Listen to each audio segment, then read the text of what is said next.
इसके लिए सबसे पहले add a product via upload पर जाएंगे, यहाँ से डाउनलोड एंड इन्वेंटरी फाइल को क्लिक करेंगे।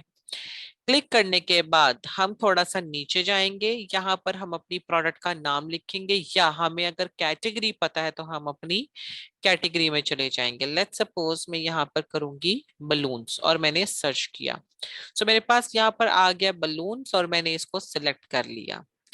सेलेक्ट करने के बाद मैंने थोड़ा सा डाउन गई और इन्होंने बताया मुझे कि हाँ ये रहे आपकी फाइल की डेस्टिनेशन। आई सेड ओके, और फिर नीचे जाने के बाद मैंने जनरेट किया टेम्पलेट। टेम्पलेट जनरेट करने के बाद मैंने डाउनलोड किया और उसके बाद मैंने इसको ओपन किया।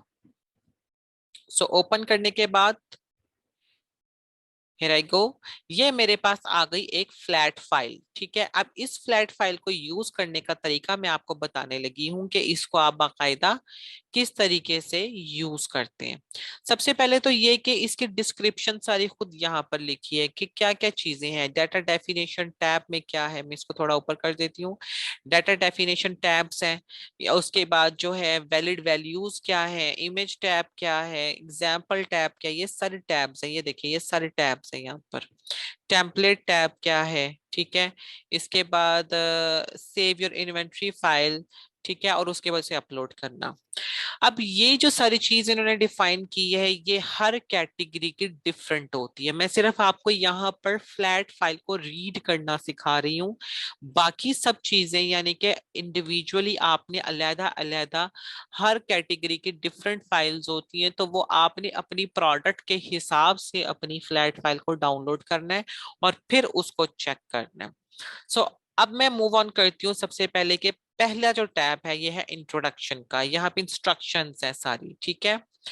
दूसरा टैब आपको बता रहा है कि आपने किस किस्म की इमेजेस अपलोड करनी है, ठीक है। इमेजेस में आपने कोई भी ग्राफिकल इलस्ट्रेशन नहीं होनी चाहिए, सिंपल वाइट बैकग्राउंड के साथ होनी चाहिए मेन इमेज आपकी, जो हमने सारे स्टैंडर्ड्स ऑलरेडी पढ़े हैं अपने लेक्चर के अंदर, वही चीज हम यहाँ पर इम्प्लीमेंट करेंगे, ठीक है। बैच 6 वाले स्टूडेंट्स जो हैं वो इस लेक्चर को क्विट कर सकते हैं अगर वो चाहते हैं, क्योंकि ये लेक्चर उनके लिए अभी काफी अपडेटेड लेक्चर है, तो ये कंफ्यूजन भी क्रिएट कर सकता है। So that's up to you.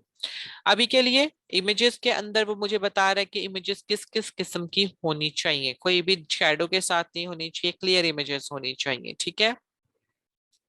Then एक एक टैब, ठीक है, हमने टेम्पलेट में जाके हर चीज को यहाँ पर फिलअप करना है। सो यहाँ पर एक एक टैब की एग्जांपल दी है कि टेम्पलेट के टैब में एक एक चीज जो आपने फिल करनी है वो क्या है, तो उसकी एग्जांपल क्या है। जैसा कि अगर आप प्रोडक्ट टाइप की बात करें तो ये शूज हैं, एसकेयू की बात करें यहाँ पर आप आइटम का एसकेयू ऐड करेंगे, ब्रांड नेम में आप ब्रांड नेम ऐड करेंगे, प्रोडक्ट नेम में आप टाइटल ऐड करेंगे, मैन्युफैक्चर अगर है कोई तो मैन्युफैक्चरिंग का नाम ऐड करेंगे। फिर उसके बाद आप प्रोडक्ट आईडी टाइप यानी कि ईएएन या यूपीसी ऐड करना चाहते हैं वो आप यहाँ से कर सकते हैं। फिर आइटम का कीवर्ड यहाँ से ऐड कर सकते हैं कि किस टाइप का कीवर्ड उसको सबसे ज्यादा अच्छा डिफाइन कर रहा है। फिर उसके बाद आइटम डेप्थ वगैरह ये चीजें अगर जरूरी है तो ये आप ऐड कर सकते हैं। अदर देन दैट हम सीधा सीधा अगले टैब पे चलते हैं। यहाँ पर जो जो चीजें रिक्वायर्ड हैं वो आपको यहाँ पर पता लगता है कि जो जो चीजें रिक्वायर्ड है वो, और जो चीजें ऑप्शनल है वो भी ये रहे, ठीक है। तो जो चीजें रिक्वायर्ड है वो हमने मस्ट फिल करनी है। सो यहाँ पे प्रोडक्ट टाइप आ गई, आइटम एसकेयू आ गया, brand name, item name, external product ID जो कि यूपीसी होता है, फिर एक्सटर्नल प्रोडक्ट आईडी टाइप, फिर आइटम टाइप, फिर मैन्युफैक्चरर कोई है या फिर यूनिट की बात करें तो ये सारा चीजें।